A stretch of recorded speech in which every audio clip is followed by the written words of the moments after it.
విజయసాయిరెడ్డి బయటకు వెళ్ళిపోయాక తొలిసారి విజయసాయిరెడ్డి మీద తీవ్ర వ్యాఖ్యలు చేశారు జగన్మోహన్ రెడ్డి. ఇక మరి కాసేపట్లో విజయసాయిరెడ్డి ఘాటుగా రియాక్ట్ అవుతాడు. తన జోలికి వస్తే తీవ్రంగా ప్రతిఘటిస్తానని ఇంతకుముందు విజయసాయిరెడ్డి చెప్పుకొచ్చినటువంటి నేపథ్యంలో విజయసాయిరెడ్డి మీద ఘాటైన వ్యాఖ్యలే చేసుకొచ్చారు. చంద్రబాబుకి అమ్ముడు పోయారు అంటూ తీవ్ర ఆరోపణలు చేసుకొచ్చారు జగన్మోహన్ రెడ్డి. అలాంటి వ్యక్తులు ఇచ్చే స్టేట్మెంట్కి ఏం వాల్యూ ఉంటుంది? ఇంకొక ఆయన విజయసాయిరెడ్డి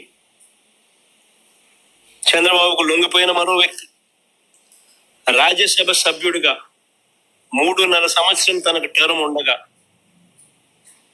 చంద్రబాబు నాయుడు గారు కూటమికి మేలు చేసేందుకు ఆయన రాజ్యసభ సభ్యత్వానికి ఆయన రాజీనామా చేశాడు.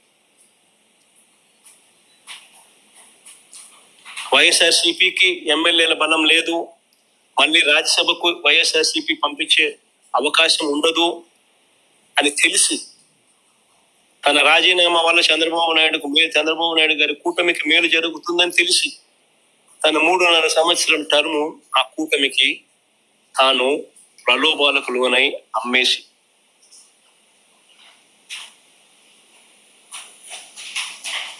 అలాంటి వ్యక్తి ఇచ్చే స్టేట్మెంట్లకు ఏం వాల్యూ ఉంటుంది? అటువైపు నుంచి మనం కూడా ఇటువైపున ఏమన్నా తీసుకుని ఇటువైపున తీసుకొని ఇదే మాదిరిగానే చెప్పిస్తే వాల్యూ ఉంటుంది.